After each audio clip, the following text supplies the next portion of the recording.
It starts with Donald Trump, a name that echoes power, wealth, and unyielding ambition, stepping onto the cracked sidewalks of Queens, New York, on a crisp autumn morning in 2025. The air is sharp, the sunlight spills through golden leaves, and the faded streets hum with a quiet that feels alien to a man who's lived decades in the spotlight. This isn't a campaign stop or a flashy press event. No, this is something far more earth-shaking. Trump is here at the modest brick house where he grew up, for a documentary no one saw coming. What happens next is so astonishing, so gut-wrenching, that it defies every expectation. Something incredible is about to unfold, something that will leave him trembling, tears streaming down his face. But we're not telling you what it is just yet. Hold on tight, because this is only the beginning of a story that digs deeper than anyone could imagine.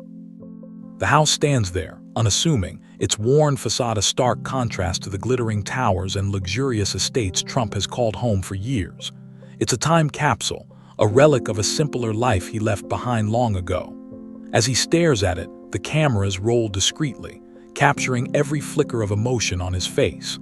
The crew knows they're witnessing history, but even they can't predict the storm brewing inside him. Trump hesitates at the front door, his hand hovering over the knob. Memories flood back, his father's stern commands, his mother's soft lullabies, the chaos of a home bursting with dreams and discipline. He pushes the door open, and the creak echoes like a gunshot through the stillness. Inside, the air is thick with dust and time, the faded carpeting and crooked picture frames whispering stories of a boy who once dared to dream beyond these walls. He doesn't linger long in the foyer. Something pulls him upward, an invisible thread tugging at his heart. The crew scrambles to keep up, lugging equipment as Trump climbs the narrow stairs, each step groaning under his weight. He passes his old bedroom, pausing just long enough to glimpse the empty space where he once plotted his rise to greatness. But it's not his room that calls him. It's the master bedroom where his parents once slept. Stepping inside, he's hit with a wave of stillness. The room feels frozen, untouched by decades, as if waiting for this exact moment. Dust dances in the sunlight streaming through tattered curtains, and his eyes land on the bedside table. There, beneath a fragile embroidered cloth, lies a thick, leather-bound Bible, his mother's Bible. Trump's breath catches. Religion has always been a tangled web for him, publicly debated, privately wrestled with. His mother, though, she was different. She was the quiet force who wove faith into their family, who whispered prayers over him as a child, who believed in a plan bigger than ambition. He reaches for the Bible, his hand trembling ever so slightly. The leather is cool, worn but strong like the woman who once held it. He opens it, and his world tilts. Her handwriting spills across the margins, elegant loops, tender notes, prayers scratched in ink. This isn't just a book, it's a piece of her soul left behind for him to find. He turns the pages slowly, reverently, each one a window into her heart. She poured herself into these words, seeking answers, comfort, strength, and now he's holding her faith in his hands. Then he stops. Near the center of the book, a verse leaps out, underlined twice in bold red ink. Beside it, in her unmistakable script, is his name, Donald. His chest tightens, a tidal wave of emotion crashing over him. The verse glares up at him. For what shall it profit a man if he shall gain the whole world and lose his own soul? Mark 8:36. Next to it, her note is simple but devastating. Donald, never forget this. His hands shake, the Bible quivering in his grip. Tears prick his eyes, unbidden and unstoppable. His mother, gone for years, is speaking to him now, her voice echoing through time with a warning so sharp it cuts through every layer of armor he's built. He sinks onto the edge of the bed, the room spinning, the weight of her words crushing him. This isn't just a discovery, it's a reckoning. The documentary crew, sensing something monumental, edges closer. They find him there, hunched over the Bible, tears glistening on his cheeks. The producer's voice breaks the silence, soft and hesitant. "Mr. Trump, are you okay?" He doesn't answer right away. The verse pounds in his mind, relentless, forcing him to face a question he's dodged for decades. What has he lost in his chase for the world? Finally, he looks up, his voice a raw whisper. "I just found something I'd forgot." The crew backs off, leaving him alone with his thoughts. He closes the Bible, sets it down with a trembling hand, and stands. The man who steps out of that room isn't the same one who walked in. Something has shifted, something profound, something irreversible. But what does it mean? And where will it lead him? That's the mystery we're unraveling piece by heart-wrenching piece. Donald Trump isn't a man who cries easily. He's built an empire on steel nerves and unshakable resolve, a titan who thrives in chaos and conquers doubt with bravado. But on this autumn day in Queens, that titan crumbles. The Bible his mother left behind isn't just a book. It's a mirror, reflecting a life he's never dared to examine too closely. As he stands in that dusty bedroom, the weight of her red-inked warning sinks deeper. For what shall it profit a man if he shall gain the whole world and lose his own soul? The words aren't just scripture. They're a plea, a desperate cry from a woman who saw her son's path veering into darkness and tried to pull him back, even after death. This is no gentle nudge. It's a thunderclap, and it's shaking him to his core. He leaves the room, but the verse follows him, clinging like a shadow. Downstairs, the crew packs up, their movements hushed as if they've trespassed on sacred ground. Trump steps onto the front porch, the crisp air biting his skin. Everything feels different, sharper, heavier. He waves off his security detail, needing solitude, and wanders to a weathered bench beneath an old maple tree. The leaves crunch under his shoes, a brittle soundtrack to his spiraling thoughts. Sitting there, staring up through the branches, he lets the words replay. Gain the whole world, lose his own soul.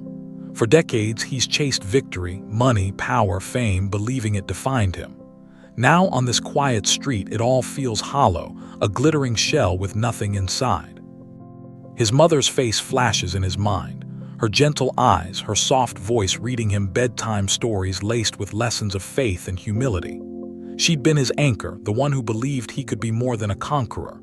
But he'd pushed her wisdom aside, burying it under skyscrapers and headlines. Sitting on that bench, the ache of regret seeps in, cold and unrelenting. He's won the world, presidencies, billions, global recognition. But at what cost? The question gnaws at him, tearing open wounds he didn't know existed. His chest tightens, a pressure he's ignored for years bubbling to the surface. Doubt, guilt, fear. For the first time, Donald Trump wonders if he's lost something he can never reclaim. The young producer approaches, her voice tentative. "Mr. Trump, if you'd like to talk about it, we'd love to hear your thoughts." He looks at her, his usual bravado nowhere to be found. After a long pause, he nods. The cameras roll again, capturing a man stripped bare. "Being back here," he begins, his voice soft, almost fragile, "reminds me of what I've gained and what I've lost. When you're young, like I was in this house, you think winning is everything. You don't see the trade-offs, but every win. It takes something from you." The crew listens, spellbound. This isn't the Trump they know, no bombast, no swagger, just a man grappling with his own humanity. He continues, his words halting but raw. "My mother passed years ago, and I thought success was how I'd honor her. Build an empire, make her proud. But today I see it's not what she wanted. She wanted me to hold on to my soul, my integrity, my faith, and I might have let that slip away." The producer presses gently. "Are you saying you have regrets?" Trump stares into the distance, the weight of her question settling over him. "Regrets? Maybe. Reflection? Definitely. I've made choices, tough ones, and some of them cost me parts of myself, parts she begged me not to lose." His voice drops to a whisper. "It's funny. I've lived in the spotlight my whole life, but it took coming back to this shadow to see the truth." What truth? He doesn't spell it out, not yet, but it hangs there, heavy and unspoken. The cameras catch the glint of tears he blinks away, the tremor in his hands as he grips the bench. This isn't just a moment, it's a fracture, a crack in the armor of a man who's never shown weakness. His mother's words have pierced him, and the wound is bleeding openly now. As the interview ends, he stands, walking back to the house one last time. He pauses at the steps, looking up at the faded bricks, and whispers something under his breath. "Thank you, Ma." The motorcade pulls away, but the story doesn't end here. Something seismic has begun, a shift that could unravel everything he's built, or rebuild it into something entirely new. The question is, can a man like Trump truly change? The documentary crew doesn't know it yet, but they've just captured a moment that will ripple far beyond Queens. Donald Trump, the unshakable icon of wealth and power, has bared his soul on camera, and it's about to set the world ablaze. As he sits on that weathered bench, the late morning sun casting long shadows, he unravels in a way no one expected. His voice, usually brimming with confidence, trembles with something raw, something real.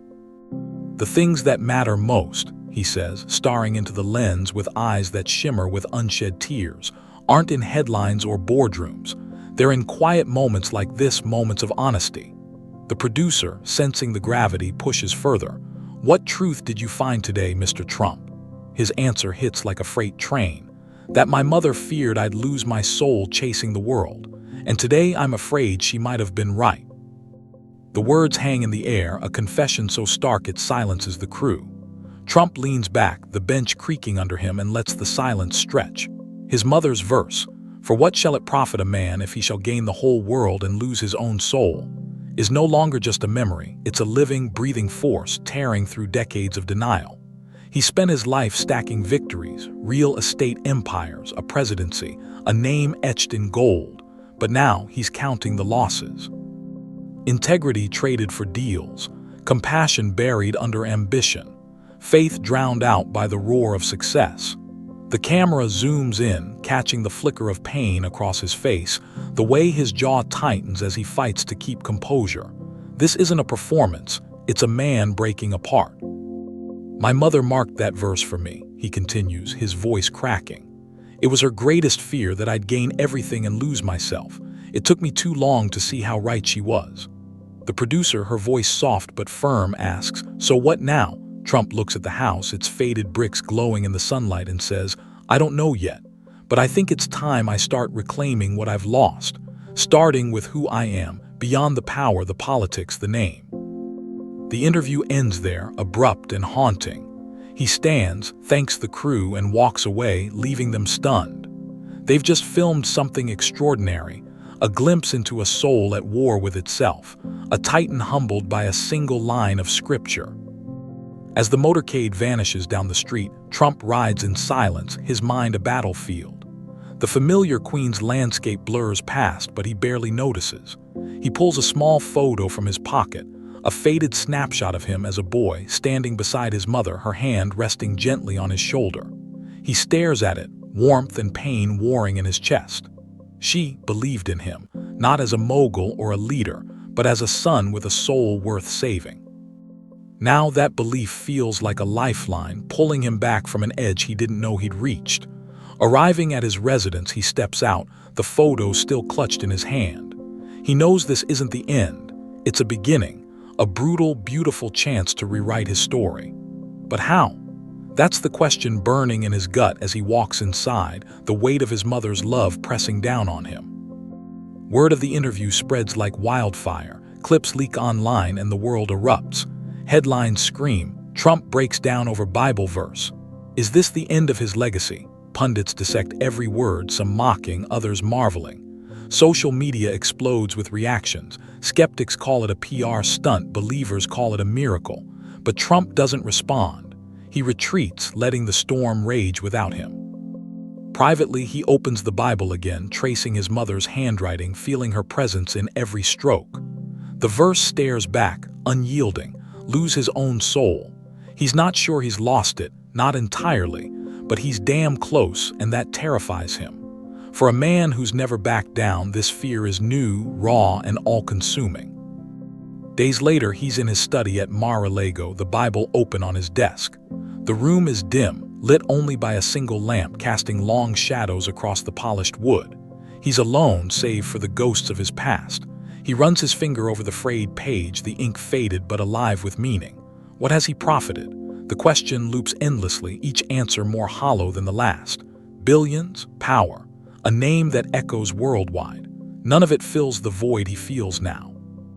His mother's warning isn't just a memory, it's a judgment, and he's standing trial. The man who once commanded nations is now a son, small and searching, desperate to understand what he's become. This is no longer about a house or a book. It's about a soul on the brink, and the world is watching to see if it falls or rises. Donald Trump sits alone in his private study at Mar-a-Lago, the weight of his mother's Bible pressing into his hands like a judge's gavel. The polished oak desk before him, once a symbol of his relentless ambition, now feels like a witness to his unraveling. It's late, the room bathed in the soft glow of a single lamp, and the silence is deafening. That verse, "For what shall it profit a man if he shall gain the whole world and lose his own soul?" burns in his mind, a fire he can't extinguish. He spent weeks wrestling with it, replaying the moment in Queens when his mother's red ink sliced through his defenses. But tonight, it's not just her voice haunting him. It's the faces of his family, the ones he's led through triumphs and storms, who now stand at the edge of this seismic shift. This isn't a solitary battle anymore. It's a reckoning that could reshape everything they know. A soft knock interrupts his spiral. Melania steps in, her presence a quiet balm against the chaos in his head. She's seen him at his highest and lowest, but tonight there's something different, something fragile in his eyes. "Is everything all right?" she asks, her voice gentle as she places a hand on his shoulder. Trump hesitates, the words clawing at his throat. "Melania," he says finally, his voice rough, "I've always moved forward, never looking back. But lately, I'm wondering what I've really achieved." She tilts her head, studying him. "You've done more than most could dream of," she offers, but there's a careful edge to her tone, sensing the storm brewing beneath his words. He shakes his head, slow and heavy.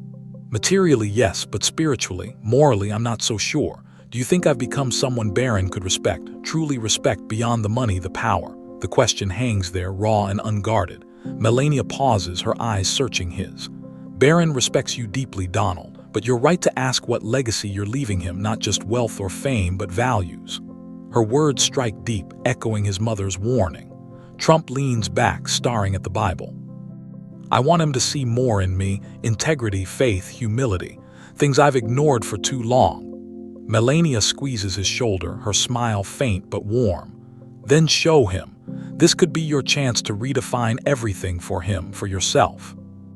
Her words linger as he rises, drawn down the hall to Barron's room. The door's ajar, soft light spilling out, and he knocks gently before stepping inside. Barron looks up from a book, startled. "Dad, everything okay?" Trump sits on the edge of the bed, forcing a small smile. "I just wanted to talk, really talk." Barron closes the book, his young face creasing with curiosity. "About what?" Trump takes a breath, steadying himself. "I've realized there's more I want you to learn from me than business or winning. I want you to know integrity, faith, character, things I've let slip." Barron blinks, sensing the weight behind his father's words. "Why now?" he asks softly. "Because your grandmother warned me once," Trump says, his voice breaking slightly, "about gaining the world and losing my soul. I ignored her for years. Now I need to make sure you don't make my mistakes." Barron's eyes widen, taking it in. "Do you think you've lost your soul, Dad?" The question pierces Trump like a blade. He meets his son's gaze, unflinching. "Not yet, but I came close, too close. Success blinds you, Barron. I need you to see what's real before life pulls you away from it." Barron nods slowly, the gravity sinking in. "I'll remember, Dad, I promise." Trump grips his son's shoulder, a quiet vow passing between them. "Good.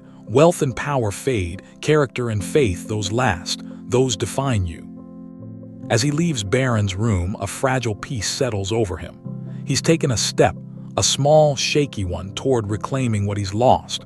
But it's not enough. Days later, he's thrust into the spotlight again, standing before a packed university auditorium.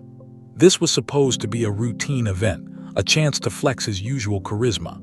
Instead, he steps to the podium with a different fire in his chest. "Success," he begins, his voice steady but soft, "is what the world tells you to chase: money, power, recognition. I chased it all, thinking it'd fill me." The room hushes, hundreds of young eyes locked on him. "But I found something my mother left me, a message. She warned me through scripture that true success isn't what you gain, but what you keep inside." He pauses, letting it sink in. She wrote, "For what shall it profit a man if he gains the whole world and loses his own soul?" I get it now.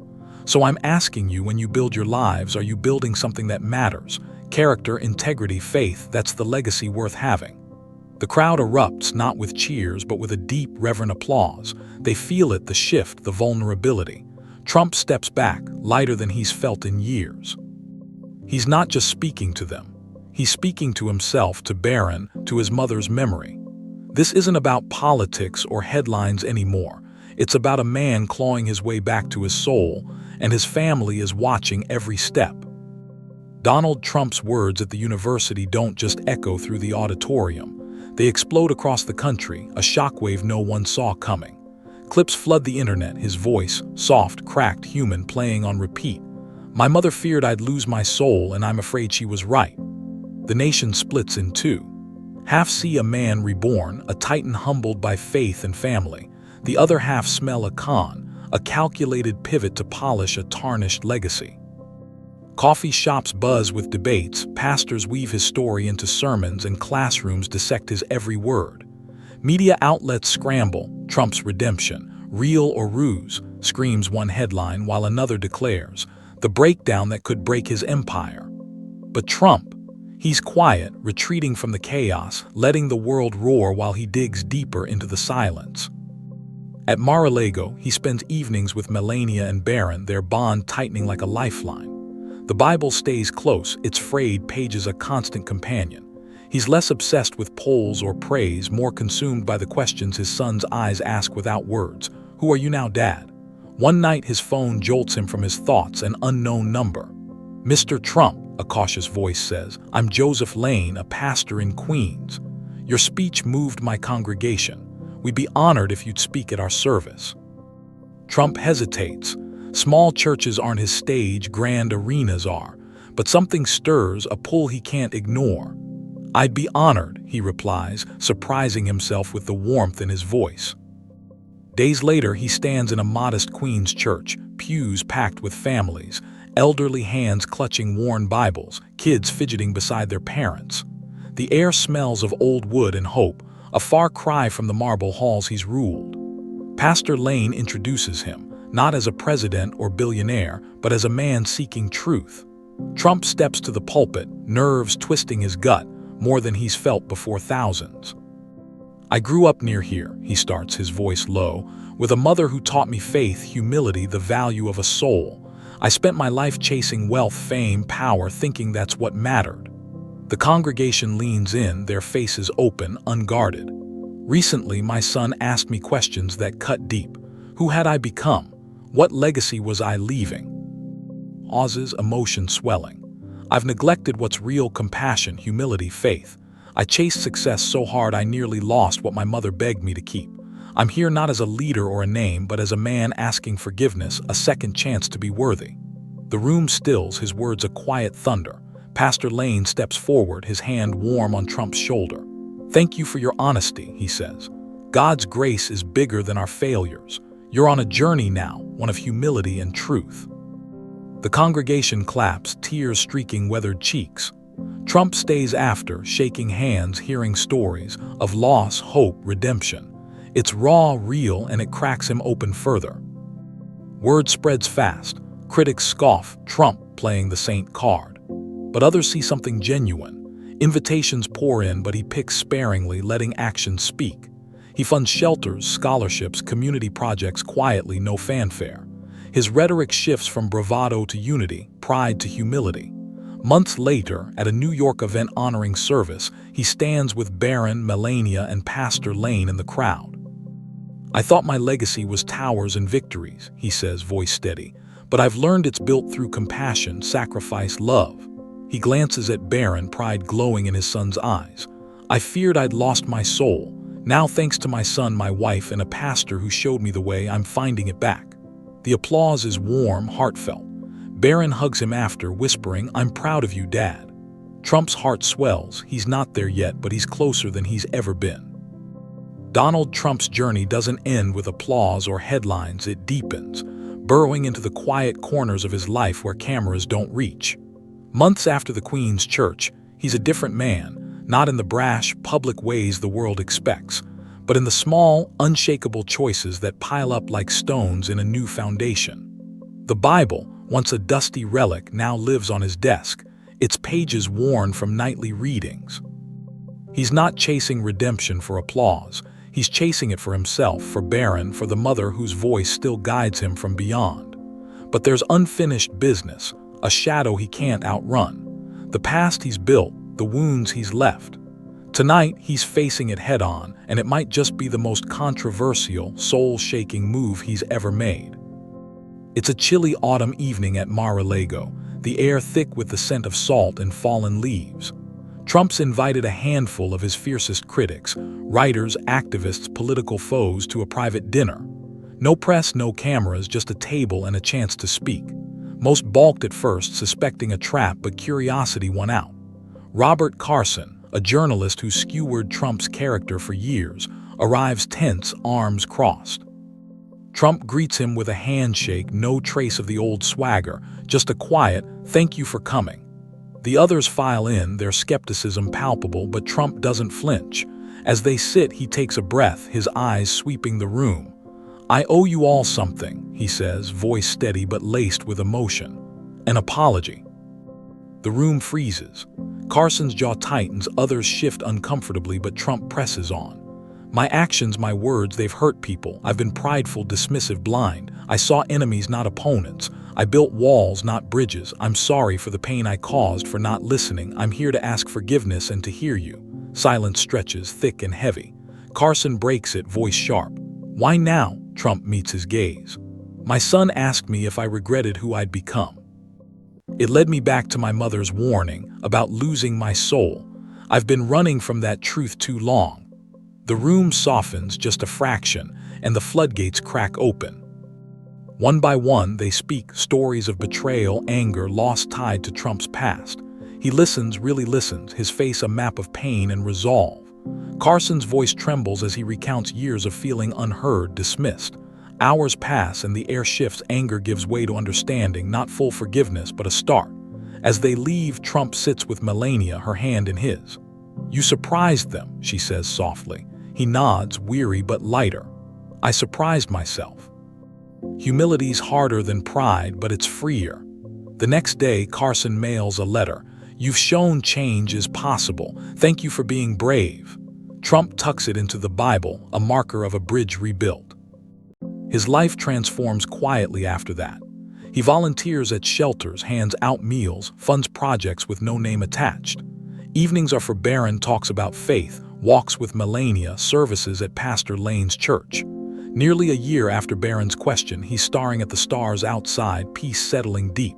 He's not the man who chased the world anymore. He's a father, a husband, a son finding his way home. "Thank you, Lord," he whispers, "for guiding me back." Donald Trump, once defined by gold and glory, has found greatness in the still, small things. And that, more than any tower, is his truest legacy. If you enjoyed this story, check out another video with an even more amazing tale. There's always something exciting waiting for you on our channel. And don't forget, more wonderful stories are coming soon. Hit the subscribe button so you won't miss out on any of our upcoming adventures.